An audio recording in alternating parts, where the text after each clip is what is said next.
Почему я его должен ненавидеть за то, что он просто осетин? Самая большая ошибка – это давать пароль. Может быть, я за чаем с тобой могу там, сказать то, что я не могу сказать за микрофоном. Вот в 2024 году пригородный район отдают ингушам. В силу разных обстоятельств убили не всех.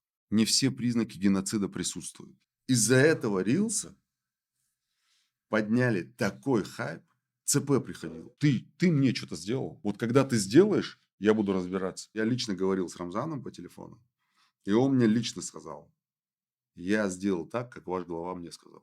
Это очередной выпуск Хамди подкаста. Меня зовут Зелимхан Тангиев. Сегодня у нас в гостях известный юрист, правозащитник, защитник и адвокат Калой Ахильгов. Приветствую, Калой. Салам алейкум. Александр. Как давно в Ингушетии? Как часто здесь бываете? Я знаю, в основном в Москве, да, деятельность осуществляете? Да, живу, работаю в Москве. В Ингушетии бываю там раз в 2 недели, может быть. Потому что родители здесь, я там. И приходится мне иногда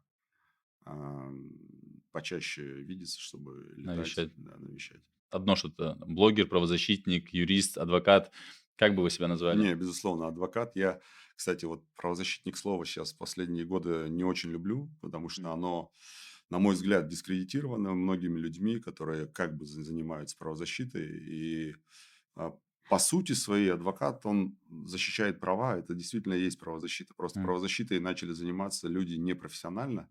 И она поэтому стала такой менее похожей на правозащиту, а более похожей на самодеятельность. Мгм. Поэтому я предпочитаю, конечно, слово адвокат, тем более адвокат имеет юридически закрепленный статус, формулировку, и поэтому, да, я, наверное, так будет корректно. И что касается блогера, наверное, если ты, там, неважно, врач, ты адвокат, Мгм. там, кем угодно, монтер, если ты параллельно с этим ведешь какие-то соцсети, то ты, наверное, по умолчанию блогер. Но в первую очередь ты, конечно, Мгм. человек по профессии, там, адвокат, То есть врач. одно другому не мешает, Да, да? ну, по крайней мере, мне не мешает. Вы защищаете часто также представителей благосферы, да? Насколько я знаю, вы Мгм. ведете дела Ивлеевой Анастасии, и в Мгм. том числе можно назвать, наверное, блогером Аяза Шабудинова. Да. Аяза Шабудинова. Ну, с Анастасией мы разошлись уже. А уже вы не работаете, Да, да? мы не работаем. Она ушла в другой лагерь, поэтому мы решили, что Мгм. нам, наверное, уже не по пути. Мгм. А с Аязом Шабудиновым как обстоят дела? С Аязом мы работаем, защищаем. Сейчас мы находимся на стадии ознакомления с материалом дела. Наверное, Мгм. знают многие, что там уголовное дело возбуждено в отношении Аяза. Аяз уже год находится в СИЗО. Мгм. И где-то предполагаем, что в конце января, начале февраля дело поступит в суд. И, соответственно, дальше там уже следующий год, наверное, весь будет посвящен судебным заседаниям. Сейчас будет, наверное, такой наивный вопрос, но мне всегда было интересно даже с детства. Вот если вы заведомо знаете, что человек, вы знаете, что действительно он совершил преступление, но вам приходится его защищать. Это Я тебе такое. скажу, что в рейтинге самых часто задаваемых М. вопросов это номер один. Да? Да, потому что все говорят, а почему, ну, то есть, как вы воспринимаете, если человек виновен, почему как бы, вы его защищаете, если он Да-да. виновен? Ну, тут есть как раз специфическая юридическая тонкость, которую необходимо понимать. Любой человек, виновен он или нет, он имеет право на защиту. Имеет право не свидетельствовать против себя и своих близких. Соответственно, эта статья как раз говорит, она в некой связке находится с другим тезисом о том, что любой человек имеет право на защиту. То есть, не говоря о себе плохого, человек таким образом тоже защищается. Это первое. Второе, если брать реалии наших дней, то любой человек, которого обвинили в том или ином, с одной стороны, он имеет право на защиту, с другой стороны, нужно понимать, а действительно ли его обвиняют в том, что он действительно совершил, потому что юридически есть много тонкостей. Ну вот я тебе сейчас приведу пример. Человек взял деньги и сказал, я решу какой-то там вопрос. В понимании обывателя это взятка. Да-да. Человек получил взятку, чтобы что-то решить. Если этот человек, не имеет никакой должности, чтобы решить этот вопрос, то есть он не имеет полномочий, М. он изначально не намеревался решить этот вопрос, то есть, по-русски М. говоря, кинуть просто людей, Да-да-да. то получается это не взятка, это мошенничество. И вопрос в том, совершил он взяточество? Нет, не совершил, он совершил мошенничество. Взяточничество там от 7 и до 15 лет лишения свободы, Мгм. а мошенничество до 10 лет лишения свободы. От нуля. А значит, человек, ну, он должен понимать в чем его обвиняют, что он на самом деле совершил и что он на самом деле заслуживает. И вот этот момент, он тоже, ну, безусловно, важен для того, чтобы ответить на вопрос, а человек, если совершил, а действительно ли его обвиняют именно в том, что он совершил? Или все-таки можно переквалифицировать на менее тяжкую статью, чтобы Да. получить меньший срок, например. То есть здесь есть такие нюансы. А также, например, вот человека задержали на месте преступления, если у него есть свой адвокат, он может ну, контролировать, чтобы весь этот процесс задержания и так далее, чтобы допроса, все соблюдалось, да, в рамках закона. Ну, это уже, да, непосредственно Беспредела, чтобы не было. работа адвоката при проведении М, следственных и процессуальных действий. Здесь, опять же, я много раз, всегда в разных интервью говорю, что даже если вам просто звонят и говорят, ну, просто придите, мы вас допросим в качестве свидетеля и отпустим, ни в коем случае не ходите без адвоката. Я всегда это говорю, и практика показывает, что я всегда прав. Потому Что что может конкретно, что может случиться, да если все вы без что угодно. адвоката? Опять Например. пример. Да, Пример. пример. Вызвали бухгалтера компании, директора, которого обвиняли в легализации, ну, точнее, не легализации, незаконной банковской деятельности, это в народе обнал. Да. Ну, генерального обвиняют в обнале, соответственно, бухгалтера допрашивают в качестве свидетеля. Она пошла без адвоката. Ей следователь говорит, ну, рассказывай, что там было. Она говорит, вы знаете, вот так и так, мы там делали там то, такую деятельность осуществляли. Здесь мы переводили деньги. Правда, это было фиктивно, но все равно это же как бы Это документы. фиксируется все, что она говорит? Конечно, это же показания. Ну, то есть это записывается как-то аудио или нет? Нет, следователь записывает за ней все. Сразу. Соответственно, да, соответственно, все, протокол готов. Ее спрашивают, а откуда были печати, которые вот там стоят на договорах? Это кто ставил? А вот они у меня с собой. А надо их... То есть там Наивная, да? такая история получилась, что бухгалтера сделали соучастником и М. посадили под домашний арест. Там условный срок, правда, дали, но тем не менее. Хотя изначально она как свидетель должна была Да, просто... ну то есть есть другой случай. Вот гаджеты, да. Мгм. Ты как бы следователь всегда может изъять у тебя гаджет в рамках уголовного дела. Телефон, iPad, Да. компьютер, неважно. И самая большая ошибка – это давать пароль. Давать пароль, потому что как только ты даешь пароль, вот другой случай, человек пришел как свидетель, он знал обвиняемого, и он задает вопросы, он там подготовил позицию, все. Но его косяк был в том, что он, за слово косяк, прости, А, был в том, что он просто дал доступ к своему, там, по-моему, скайпу еще тогда был. А в скайпе платежки по переводам денег. И ему м, говорят, салам алейкум, давай, ну, ты тоже соучастник. То есть адвокат всегда может сказать, чего не надо говорить. А человек, который условно напротив тебя сидит, там, следователь или оперативник, который тебя допрашивает, он таких людей допрашивает каждый день по 10 человек. ну У да. него опыта, так, ну, чтобы тебя размотать, будет на раз-два просто. А ты будешь думать, что ты такой весь правильный, ты что все рассказал. Качнул, да, грубо? Да, это знаешь, как обычно бывает, там, из принтера достается протокол допроса, М, распишитесь, пожалуйста, расписались, и сразу же достается протокол из принтера, протокол задержания. Все. Вот как бы следующий документ, если ты как бы не фильтруешь, как говорят в народе, не фильтруешь базар. мгм. Вот, поэтому нужен адвокат. Понятно, если речь идет об обыске, если речь идет о задержании, если речь идет о каких-то там допросах уже обвиняемого, то, понятно, там, безусловно, адвокат нужен.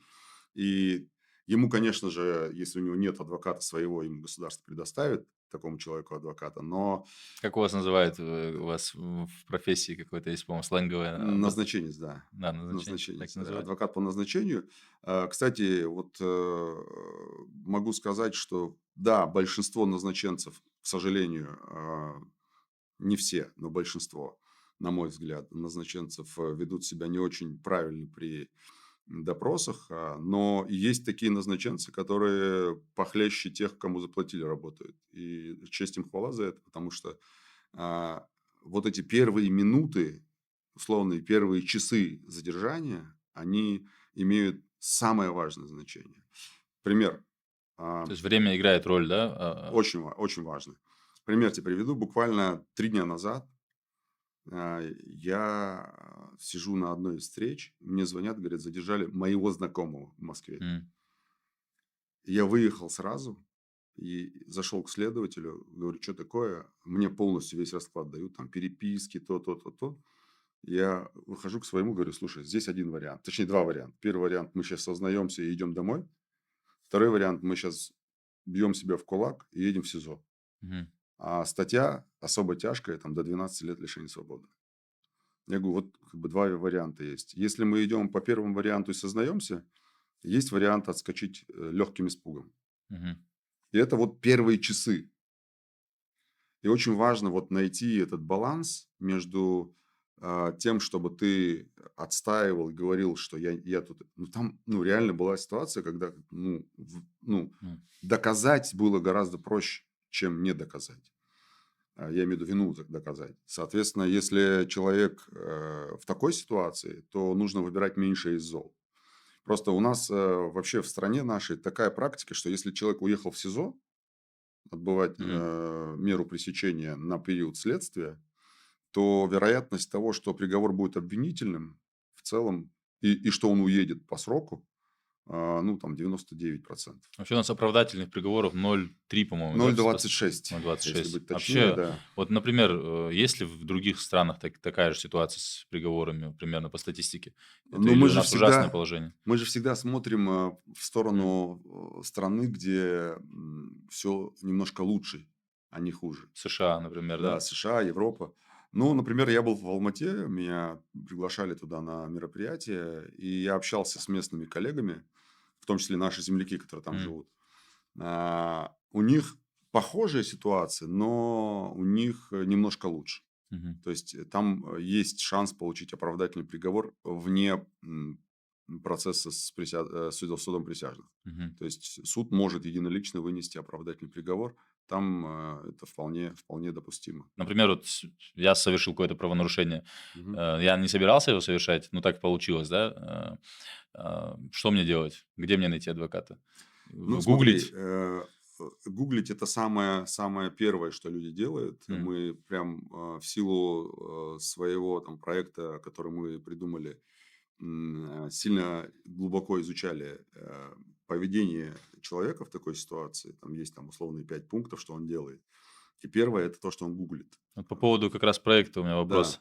Advocall, да? У да. вас есть программа, да? Это Это, приложение. это приложение, да. Очень я ознакомился. Это действительно для зрителей, я говорю, это никакая там не реклама, мы об этом не договаривались, но меня сама концепция удивила. Откуда идея? Есть ли какие-то похожие какие-то приложения, откуда вы это взяли? Идея родилась из практики, то М. есть это то, с чем мы сталкивались. Как правило, это происходит следующим образом. Условные родственники звонят, говорят, в 7 утра залетели маски-шоу, забрали человека. М. Кто куда забрал, вообще непонятно, никто не знает.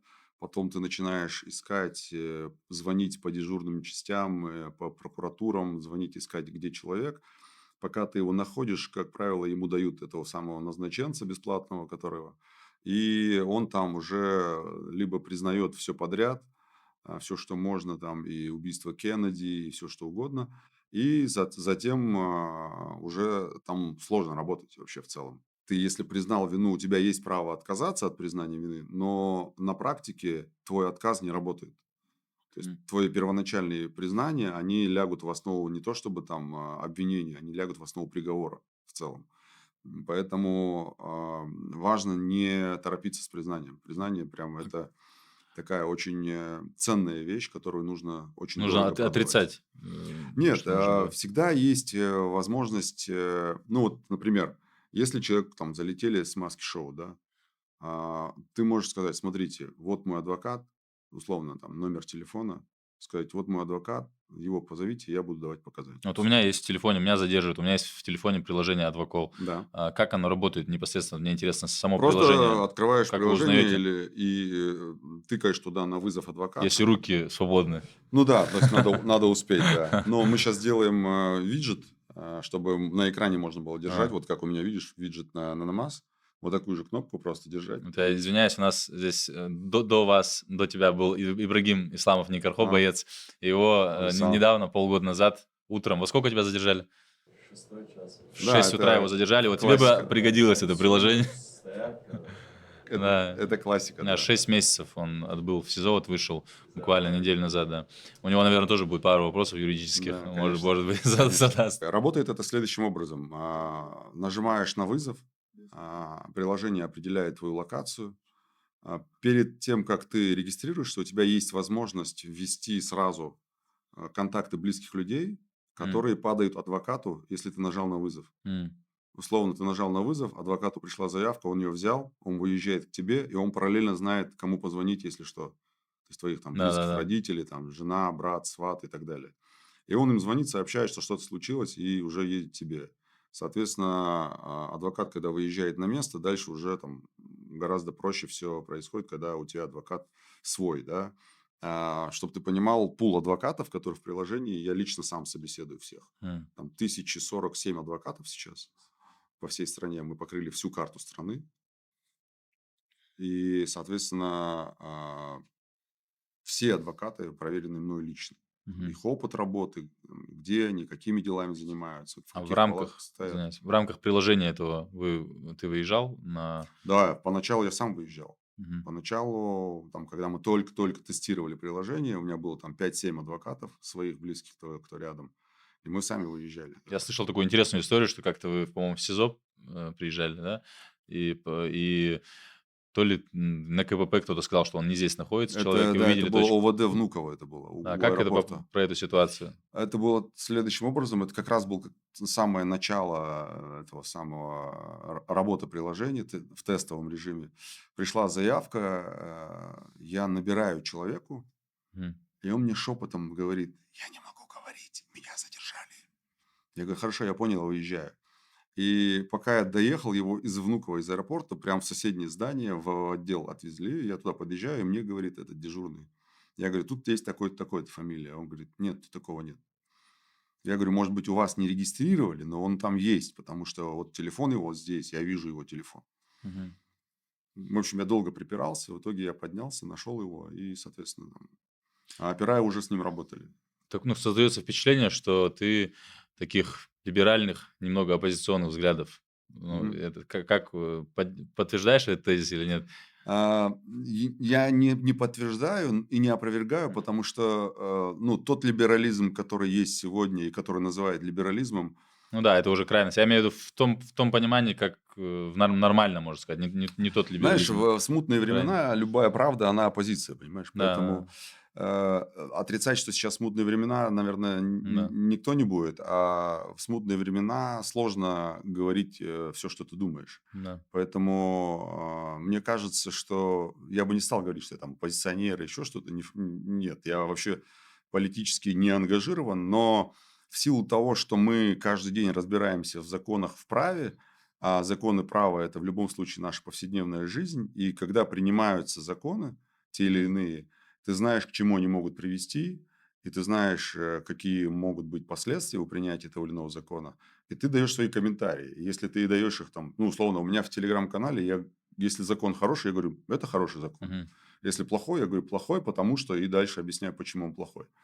Потому что одно дело то, что написано на бумаге, другое дело, когда ты знаешь, как это будет работать. Потому что похожие законы другие уже работают на практике. И, например, все, что связано с полномочиями полиции, например, да, когда их там сейчас расширили до безобразия, я считаю, это нет необходимости в этом, это злоупотребление чистой воды. Плюс еще, если ты сейчас откроешь закон о полиции, там сказано, что если полицейский, даже если он нарушил закон, его нельзя привлечь фактически к уголовной ответственности. Ну, силовой блок сейчас усиливают, да. Да, поэтому вот такой закон, я скажу, что он плохой. А если там есть хороший закон, то я всегда говорю, закон М. хороший.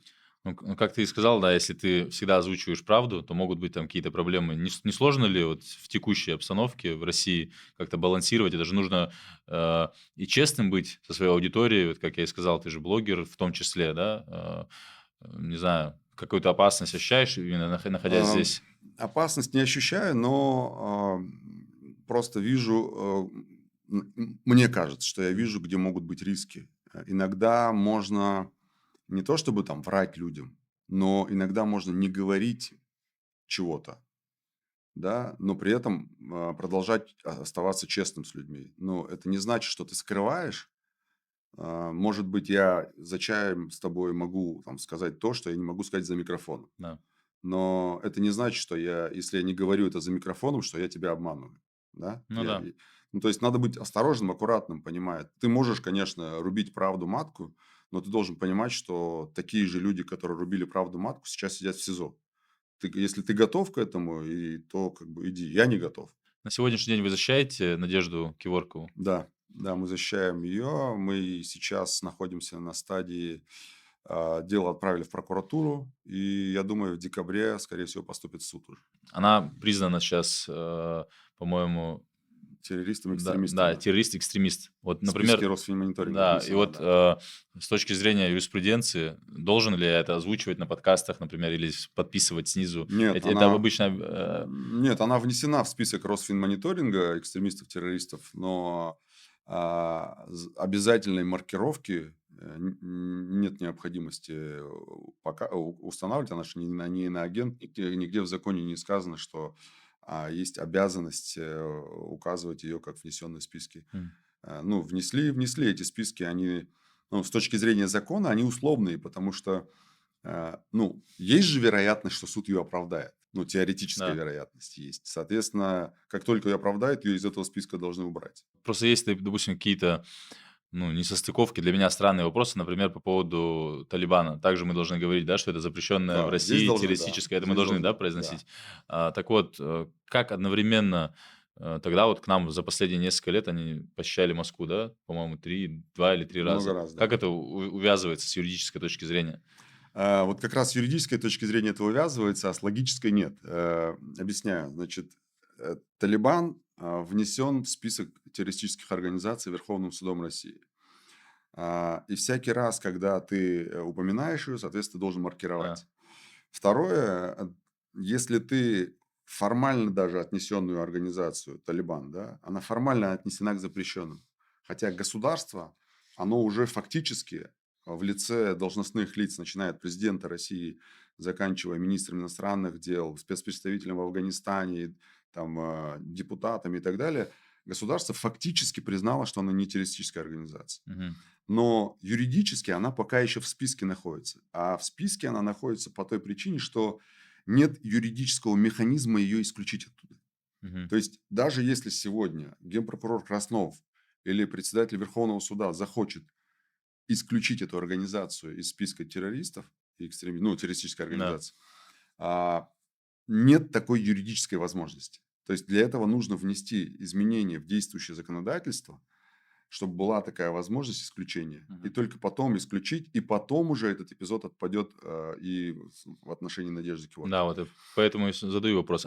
Ее, по-моему, то есть задним числом, да, ее нарушение Да, признали, подняли. там вообще интересная история. Если говорить, там есть два эпизода. Первый Да, эпизод – это 18-й год. Талибан, да, Талибан. Второй эпизод – это репост, текста журналиста Архана Да-да-да-да. Джамаля, нашего товарища. Соответственно, Талибан, она написала свой текст. Талибан, причем там текст такой, что Талибан у американцев отжимает своих людей. Ну, то есть, М, отвоевывает да. фактически, или там не отвоевывает даже правильно будет, скажем, отстаивает, да, он из СИЗО забирает там и так далее. По сути, Надежда говорит о том, что Талибан, как и политическое, и военное движение, оно как бы отстаивает свои интересы. М, Сегодня наш министр иностранных дел Лавров, спецпредставитель Кабулов, президент России говорят, что мы воспринимаем их как партнеров, что они м. преобразовались из террористической организации в политическое движение, что мы с ними сотрудничаем и так далее, и так далее. И тем не менее, формально, вот эти слова ее о том, что это либо красавчики, они признаны оправдывающим терроризм. Да-да. То есть, если Талибан находится формально в списке террористов, а ты говоришь, что это либо красавчики, значит, Талибан, значит, ты оправдываешь терроризм. Вот Мгм. логика такая. Что касается второго поста, там вообще абсурдная история. Пост написан в 2010 году самим Арханом. Это как раз, по-моему, в 2009 мы с ним познакомились, через год, получается. Он написал пост. В 18-м его убивают в Центральной Африканской Республике. После этого Надежда его перепощивает у себя в телеграм-канале. Но между 2010 годом и 2018 годом он еще 4 раза где-то публикуется, этот Мгм. текст.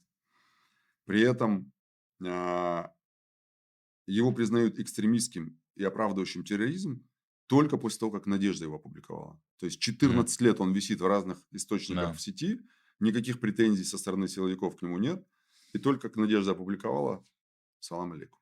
Может быть, это не основная причина Да нет, была? не может быть, это точно не Да. основная причина. Это И это это т точно, практика, на практике часто такое бывает, да, когда по другому поводу человека задержат, который конечно, где-либо кому-то не к угоден. сожалению, да. И здесь, конечно же, именно тот случай, Мгм. когда не важно, что человек совершил, важно, чтобы под него подтянуть за уши какую-то статью, чтобы его упечь в СИЗО. Вот Мгм. Надежду и упекли, в принципе. И также, я знаю, что существует проблема, что людям сначала, как по какой-то административке привлекают, а потом за это время, да, пока идет административка какая-нибудь мелочная, К уже, сожалению, да.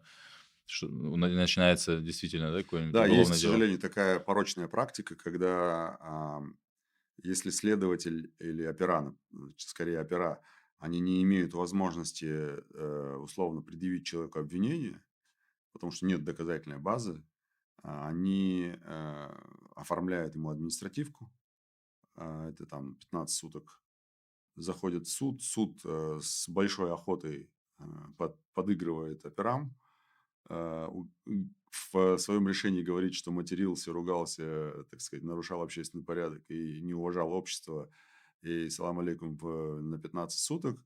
И, соответственно, за эти 15 суток, пока человек находится там, к нему ходят на допросы, собирают параллельно какую-то доказательную базу.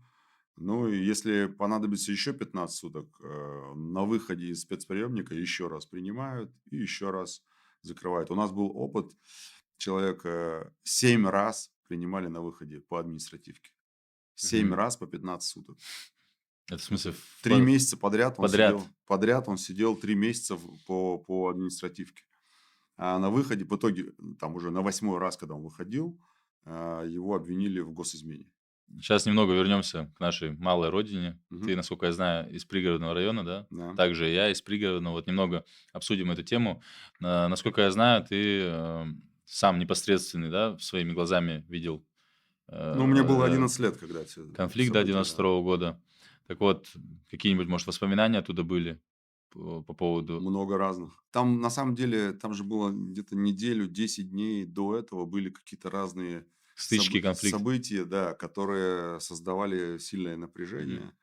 В городе были постоянные напряжения, такая атмосфера витала такая нездоровая.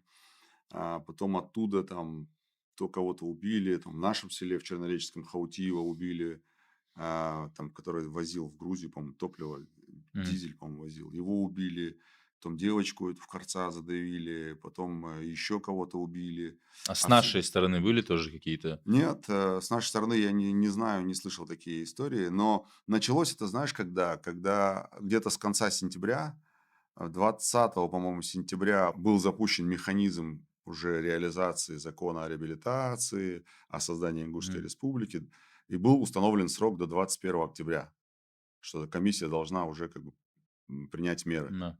Ну и вот, пожалуйста, с этого периода вся эта катавасия началась. У нас в Южном был митинг против всяких вот этих вот событий, о которых я сказал, там, Мгм. знаешь, ну, просто протестный митинг. Туда приехал УАЗик, начали стрелять в воздух. Ты там был в этот момент? Я был не там, но было слышно. М. Было слышно, потому что мы были относительно недалеко. Мы с пацанами, знаешь, там постоянно где-то шарились, шастались. Ну да. Там был, в общем, там, где митинг, и метров 150 от этого митинга был такой спуск в сторону Чернореческого. И там была такая новая поляна, где новостройки были все. Мгм. И мы вот шарили там в новостройках, и было слышно. И потом я уже, когда мы пошли в сторону дома, когда уже начались, вот и мы услышали выстрел, мы пошли в сторону дома, я узнал, что Шамиля убили, Ахильгова, там, родственника моего близкого. Вот на этом митинге, как раз когда они стреляли, они Шамиля убили. А потом его брат Магомед, Алгеш. Амин, его в этот же день, короче, до родных двоих братьев убили. Мгм. Там, Шамиля и Магомеда. Потом Катиева, еще одного парня ранили, там руку, по-моему, оторвало ему, если не ошибаюсь. В общем, М. такая прям началась жесть. И, соответственно, через 2-3 дня после этого нас утром, ну, я был 11 лет пацаном, М. нас мать собрала всех, сказала, все, надо выехать, пока тут это все, в Джейрах поедем. И вот нас отвезли в Джейрах.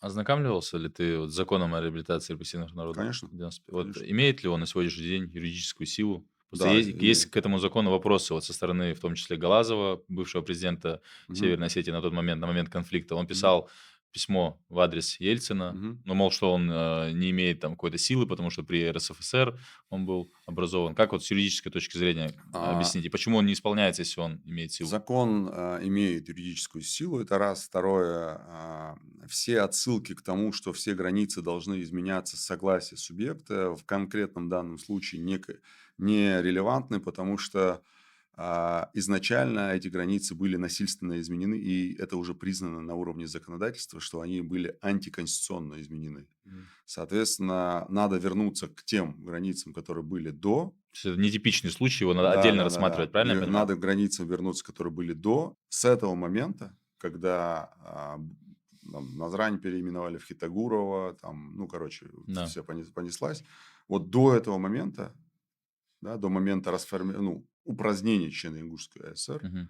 вот до этого момента, вот оттуда надо плясать по территориям дальше. Мгм. То есть, условно, если на тот момент пригородный район входил в Чечено-Ингушетию, а он входил тогда в Чечено-Ингушетию, соответственно, если брать сегодняшние границы Чечни и Ингушетии, это одна история, Мгм. а границы Северной Осетии и Ингушетии – это другая история. И вот эта граница должна исходить из того периода, когда упразднили Чечено-Ингушетию незаконно, и это Мгм. признано уже на уровне законодательства. Соответственно, все отсылки к тому, что границы должны меняться в соответствии с Российской Конституцией, границы должны меняться, субъектов я имею в виду, только согласие обоих субъектов, вопросов нет, это так и есть, но здесь речь не идет об изменении границ, они еще не закреплены. Мгм. Соответственно, если нельзя менять то, что не закреплено юридически.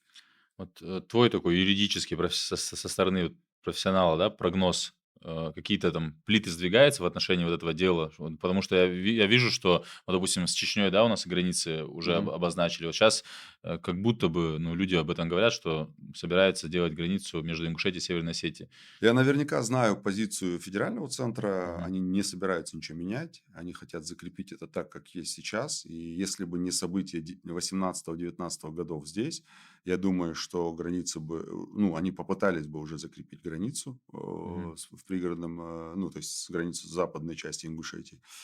Но у меня есть глубокое понимание, что никто никаких границ менять не собирается. И это та причина, по которой я убежден, что а, вместо того, чтобы сейчас говорить о границах, о том, будут они меняться или нет, нужно туда ехать и жить. Мгм. Вот Да. ехать и жить, и тогда, ну, как бы, этот вопрос, это не вопрос, знаешь, это не вопрос того, в какой юрисдикции, в чьей юрисдикции находится пригородный район. Мгм. Вот давай просто на Да-да. секунду, откровенно, вот сейчас признаем, что вот в 2024 году пригородный район отдают ингушам.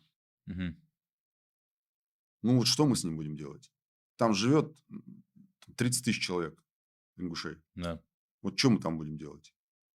Там надо, чтобы жило 70-80 тысяч человек, чтобы сказать: "Да, вот здесь мы Ну да. хозяева". Ну, как минимум. Ну да, многие сами не возвращаются. На самом деле, я согласен, земля того, кто на ней живет, правильно? Да, да, Если, земля если ты живешь, абсолютно если ты так. купил дом, построился, то этот как минимум, этот участок твой. Это европейский принцип, который они между собой, закрепили. Как, ну, то есть ты же помнишь эти европейские войны, М, начиная там с раннего Средневековья и заканчивая там поздним Средневековьем. Там столетние войны были между Францией и Англией, между Испанией и Францией и так далее. Там много м, войн было всяких разных.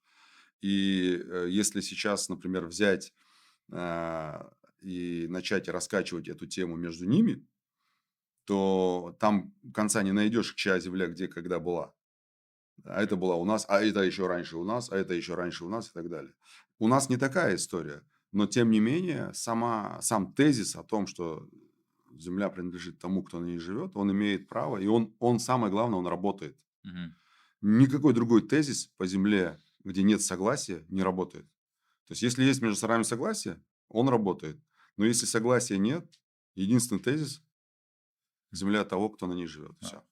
Вот твое мнение, если бы это от тебя зависело, если бы ты мог бы вот представить, да, какой-то разворот событий положительный для ингушей, как бы он мог вот, и на пути к примирению с гражданами, да, Северной Осетии, И вот с решением этого вопроса, как бы это могло сложиться? Я бы не стал бы вообще сейчас вопрос границ Мгм. трогать в ближайшей перспективе. Это опасно. Я бы делал бы экономически выгодные условия для проживания там обеим сторонам. Например, вот есть пригородный район, да, там живут и ингуши, и осетины. Вот на уровне государства можно было бы сделать так, и это могут сделать руководители регионов, продавить эту историю, да. Мгм. Можно было сделать бы так, например, а, там ингуш, осетин открывают совместное предприятие, набирают туда людей, да. Мгм. Им за то, что они совместно ведут бизнес, им государство дает послабление по налогам, по земле, по каким-то другим, электричеству и так далее, и так далее. То есть каждое совместное предприятие должно давать людям послабление. И подобного рода какие-то программы, которые бы стимулировали общение людей, оно бы нивелировало бы напряжение. Нам в первую очередь нужно нивелировать напряжение между людьми. Да. И ничего так не объединяет людей, вот я как бы цинично это ни звучало, но ничего так не объединяет людей, как бизнес и совместное процветание. Да. Вот когда люди живут, и у них есть достаток, последнее, о чем они думают, это там чей кусок земли и так далее. Но когда у людей нечего поставить на стол, начинается вот это. То есть раскачивать национальную тему гораздо проще. Поэтому первое, на что бы я обратил внимание и что бы я сделал, это экономическое благосостояние людей именно там. Да, это надо везде, конечно, делать, но я имею в виду, если брать условную какую-то делать программу развития, Мгм. вот я бы сделал программу развития пригородного района, причем, если выделяется федеральный бюджет, то контроль за бюджетом у обеих сторон. Мгм. А не так, что там одна сторона контролирует, а другая наблюдает. Ну, это одна сторона вопроса, да, касаемо юридической принадлежности, да, той или иной земли. А вот конфликт, который был, и мы знаем, я, например, видел факты, ну, видео подтверждения, там, и фотографии, ну, жестоко Да, убитых людей. да. Вот этот момент, как уладить, и идут ли вообще какие-то процессы, судебные разбирательства по этому поводу? Я знаю, что, ну, по крайней мере, слышал, что есть решение Генеральной прокуратуры Российской Федерации, где это отражено, вот эти все убийства. Это Почему нет справка, наказанных людей по справка сегодняшний день? Генпрокуратуры. Вопрос, почему нет Мгм. наказанных людей, вопрос очень открытый, и, к сожалению, на него нет ответа. Я задавал этот вопрос много раз и себе, и там, старшим нашим товарищам, почему Ни нет один наказанных. человек не привлечен вообще за все это время. Со стороны Осетии ни один человек не привлечен. Со стороны Ингушетии. Там был один Гагиев, если не ошибаюсь. Могу ошибаться в Мгм. фамилии, но и его даже не привлекли. Там хотели его привлечь, там какую-то процедуру запустили. Но. А с нашей стороны там ну, много людей. Там туда забирали, наказывали и сидят там, и 20 лет сидели там. И даже сейчас, вот недавно, относительно там несколько лет назад, если не ошибаюсь, пожилого уже в возрасте мужчины, по-моему, Куштов, если не М. ошибаюсь. Ну, кстати, да, Его слышал. забрали по тем событиям, которые были. То есть а, справка Генпрокуратуры, я ее читал много раз, и она действительно отражает действительность, которая там, ну, события, которые там происходили в тот период. Но, к сожалению, ну, возможно, у этого процесса, ну, то есть невозможно, у этого процесса должен быть э, ну, некий лоббист-интересант с каждой из сторон. Вот у стороны наших соседей, у них есть как бы интересант, лоббисты, которые пролоббировали, Да, соответственно, уголовное преследование участников тех событий. С нашей стороны таких лоббистов, интересантов нет, к сожалению.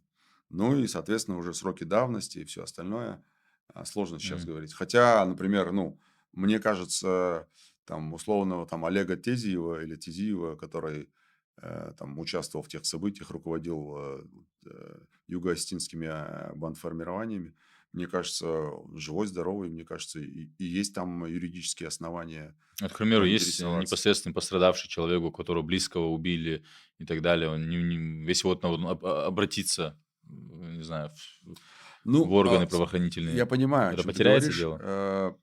Тут нужно понимать, что, во-первых, сроки давности М, прошли. м, Тут, опять же, вопрос в квалификации деяний. Есть как бы преступления, у которых нет сроков давности, но нужно найти основания, чтобы эти преступления именно таким образом квалифицировать. Вот. И сейчас, спустя там 32 года, м. Мне кажется, это будет суперсложно сделать, потому что если начнут, условно представим себе, что кого-то одного привлекли, ты представляешь, что это создаст прецедент, и этот прецедент может стать опасным для всех. Мгм. Ну, я считаю, он То есть должен быть по опасным. цепочке будет Он должен раскрываться. быть опасным. Мгм. И вот здесь я как раз считаю, что там судьба Милошевича должна преследовать всех. Всех, кто участвовал в геноциде. Другой вопрос, что мы сейчас живем как бы в правовом пространстве России, а не международном правовом пространстве, скорее всего. Поэтому здесь, ну, есть с этим сложности, как процессуальные, юридические, так и политические сложности. У одного из блогеров ингушских возникли такие проблемы. Он хейт на себя обрушил, можно так сказать. Он поехал в Северную Осетию и там с муфтием общался и назвал все вот эти события 92 года, ну, инцидентом. Он несколько раз говорил инцидент. Вот с точки зрения, ну, с юридической точки зрения, как можно назвать эти события? Это геноцид или нет? Тут идут споры. Кто-то говорит, это геноцид, кто-то говорит, это этническая чистка, кто-то говорит, что это осетино-ингушский конфликт. Как бы вот ты это назвал? Геноцид – это когда истребляют население по национальному, религиозному или иному признаку. Мгм. А, У событий в 92 году есть все признаки геноцида. Критерий геноцида есть, потому что самый главный критерий – это принадлежность той или иной категории людей, да, и из-за чего тебя истребляли. Ну, условно, если помнишь африканский геноцид, народ Тутси, да, Да. там тоже просто из-за принадлежности людей убивали. Здесь вопрос такой, что в силу разных обстоятельств убили не всех. И поэтому есть формальное основание говорить, что не все признаки геноцида присутствуют. Но если брать в контексте убитых и пропавших без вести, вот в этих рамках, Мгм. то я ну, со своими знаниями назвал бы это геноцидом.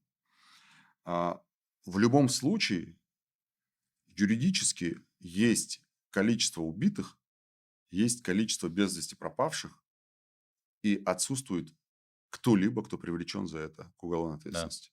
Вот это главный критерий, который... А там уже внутри там, геноцид, этническая чистка, убийство, там, убийство при отягчающих обстоятельствах, неважно. Вот тут уже квалифицируй как хочешь.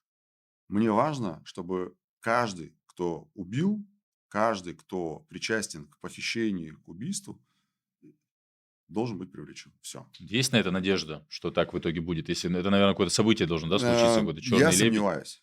Честно скажу, если за 32 года никого не привлекли, Мгм. дальше я сомневаюсь. Плюс нужно понимать, что все еще по сей день те люди, которые живут в пригородном районе, я имею в виду М. ингуши, они так или иначе находятся в неком положении зависимости от того, что мы с тобой сейчас здесь говорим, Мгм. условно. Да. То есть мы с тобой сидим в условном Магасе, Назране, неважно, в Я сейчас Ингушетии. переезжаю в пригородный район скоро. Вот. Строиться начинает. Зови, я с удовольствием Так, приеду. да, в гости. Вот. Прости. И, соответственно, если что-то здесь происходит, то это отражается там. Я тебе расскажу маленький пример. Ты знаешь магазин Астра, Э, цветочный магазин Ну, здесь. Это да, моя младшая сестра. да, да. Ты знаешь, они сделали такие классные там рилсы, связанные с... Они сравнивают букеты цветов с Мгм. населенным пунктом Ингушетии. Мгм. Там Барсуки, там Назрань, то, Интересно. то, то. И одна из серий у них была связана с населенным пунктом пригородного района.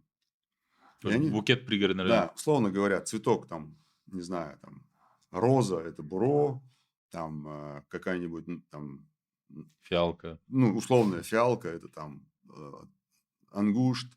И они вот так каждый цветок сравнивают с селом и показывают там название села по-ингушски, все как положено. Они выезжали на место, там снимали, а потом весь этот букет собирают и типа вот пригородный район. М. Из-за этого рилса подняли такой хайп. ЦП приходил. Мгм. ЦП пришло к моей сестре, я потом уже там по телефону разговаривал. Наш, получается, ЦП. Наше ЦП пришло, Да. говорит, вот там типа хай-вай поднялся, там ахаляй-махаляй, туда-сюда. Короче, надо удалить. Вот как ты считаешь, это с подачи от наших соседей, либо это наши сами начали Вот эти действия? внутри структуры Центра противодействия М, экстремизма, условно, в Осетии и в Ингушетии, там нет наших и ваших, там все Ну да, свои. общий. И если отсюда позвонили сюда и сказали: давайте, ребята, там пусть удалят, а то у нас тут типа люди недовольны, то, естественно, хотя я, вот честно, ну, для меня, чтобы из-за этого человек, который называет себя ингушом, пришел к ингушу и сказал: удаляй этот ролик, хотя у них вообще не было такой мысли, знаешь, там типа какой-то политический подтекст, ничего такого, просто там на хайпе решили там себе подписчиков накрутить. Мгм. То есть заключим с этой темой. На сегодняшний день, вот я, да, как простой там обыватель и планирую жить там, в своем родовом селе, Мочхорт, на сегодняшний день называется Чермен, мы должны либо простить все, что было, если надежды нет и жить, развиваться, да, совместно с осетинами. Вот какой, я не знаю, даже совет Смотри, для людей? смотри, я считаю, что жить прошлым – это большая ошибка. Мгм. Жить прошлым – это никогда не быть счастливым. Жить прошлым – это значит, что ты всегда будешь злым, озлобленным. Всегда надо смотреть вперед. Всегда.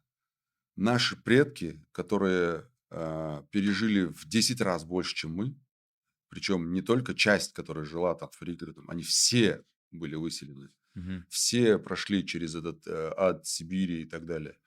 Они вернулись, и они не говорили: выходи из моего дома. Они говорили: давай я у тебя куплю его. Они не говорили: выходи из моего дома. Они говорили: давай я рядом построюсь. То есть им хватало мудрости и понимания, чтобы остаться людьми. Мы не должны жить, ну, мое мнение, мы не должны жить злобой. Да, ну, вот представь себе 30-летнего осетина сегодня, пацана. Вот его не было тогда. Мгм. Почему я его должен ненавидеть за то, что он просто осетин? Ну, это же ниже моего интеллекта. То есть с Мой интеллект, непосредственными участниками, если ты да, встречаешь, только тогда ты можешь, да, какую-то мой злобу интеллект мне проявлять. говорит, что как бы кого он вообще там не был. Его просто напичкали той же информацией, там, что ингуши ночью напали, все заранее На выехали, спящих мы, да, людей. да, да. Ну, как бы, ну и пусть. Ну, он так думает, окей. Ну, я же так не думаю. Мы же самый как бы действенный способ – это личный пример. Личный пример. Если ты личным примером показываешь, ну, ты же помнишь, да, если даже взять сподвижников пророка, алейхиссалям, они же все своим личным примером города просто покоряли. Личным примером. Вот мне кажется, личный пример в этом случае, э, ну, ненависть, она нас никуда не приведет.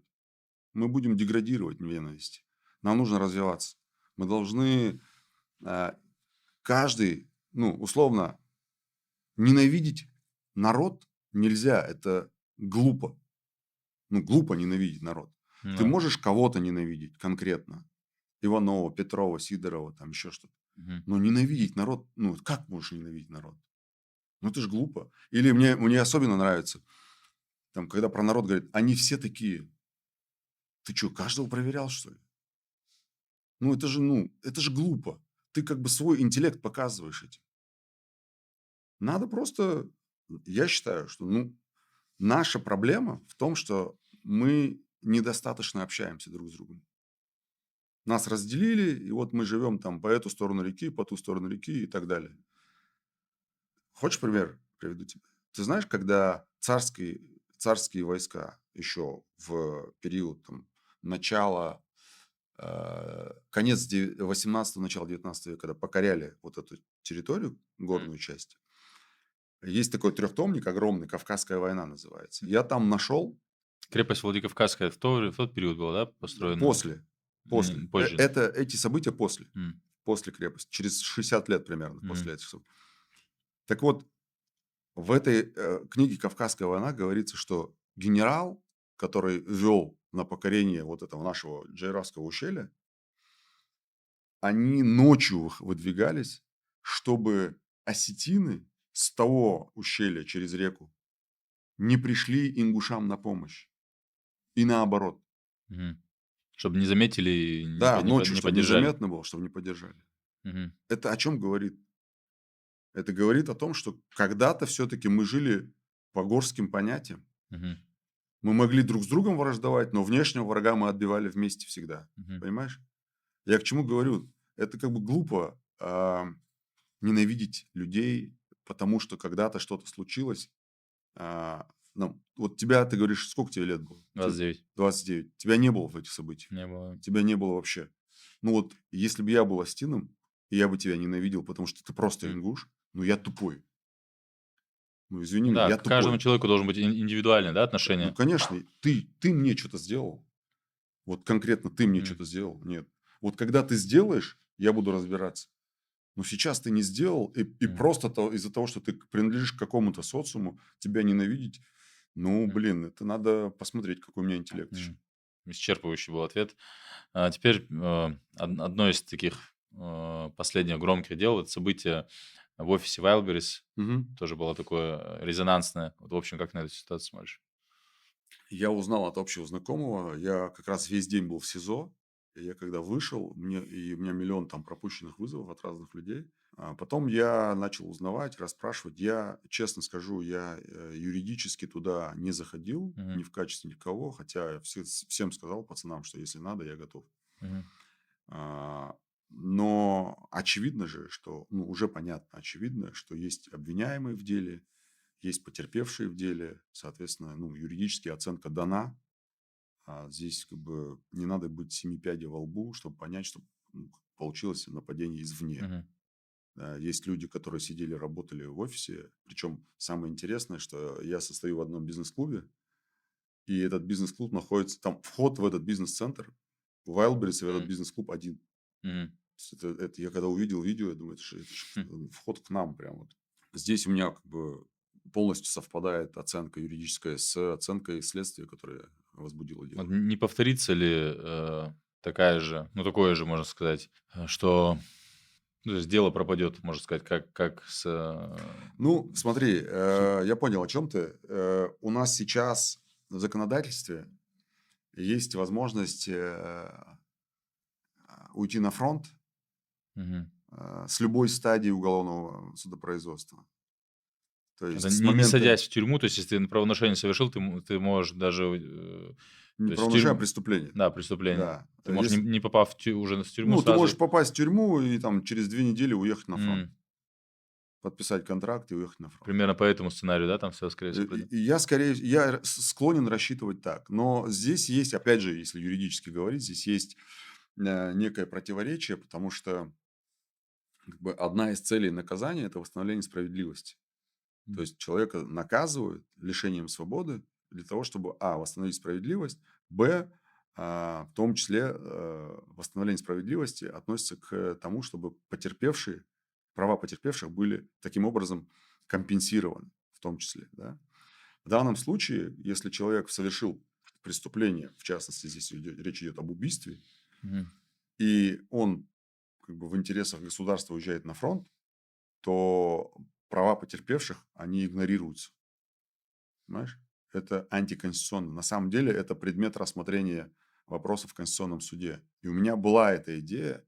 Я хотел именно на кейсе Вайлдберриса пойти именно в этот кейс, в Конституционный суд с этим кейсом, чтобы Конституционный суд дал как бы обратную связь, что, Мгм. ребята, смотрите, у нас и в Конституции, и в Уголовном законе все прописано, что цели наказания – это защита интересов.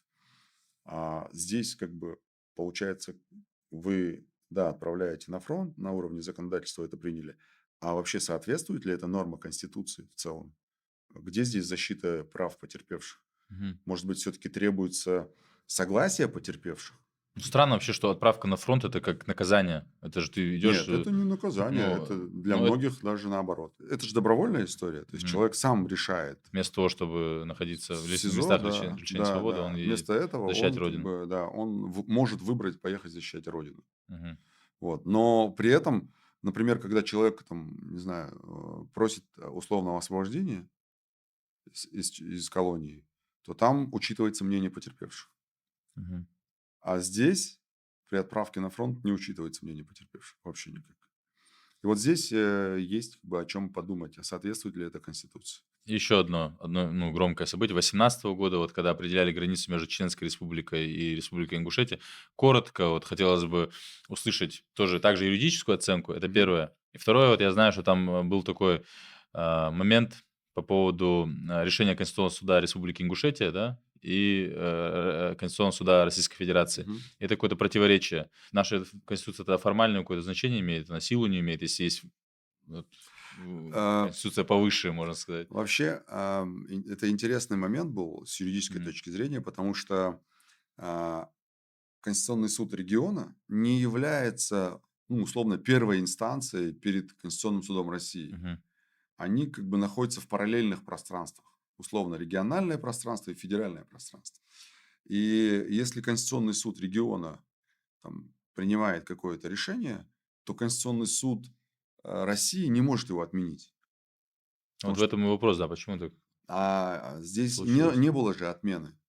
М, Здесь, значит, вопрос был в формулировках и в изложении. Значит, наш Конституционный суд республики, он сказал, что соглашение от 26 сентября 2018 года об установлении границ, оно не соответствует Конституции Республики Ингушетия. мгм. Имеет право так Конституционный суд региона сказать? Полное, потому что речь идет о соответствии закону, который охраняет Конституционный суд. Что делает дальше значит, бывший глава?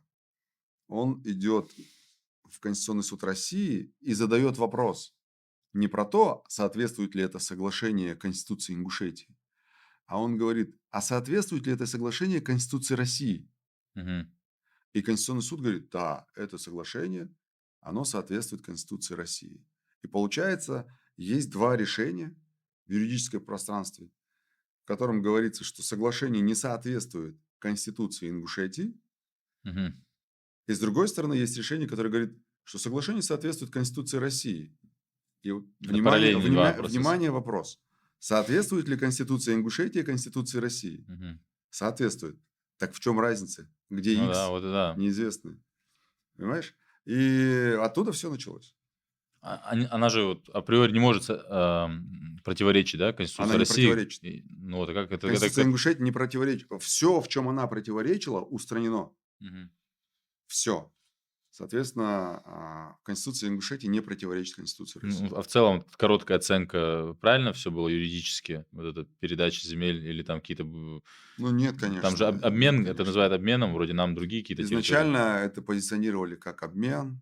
Дали Ну, нам какие-то вообще другие нет территории? там ничего. На самом деле, в общем, я до сих пор не могу понять, в чем была мотивация бывшего главы.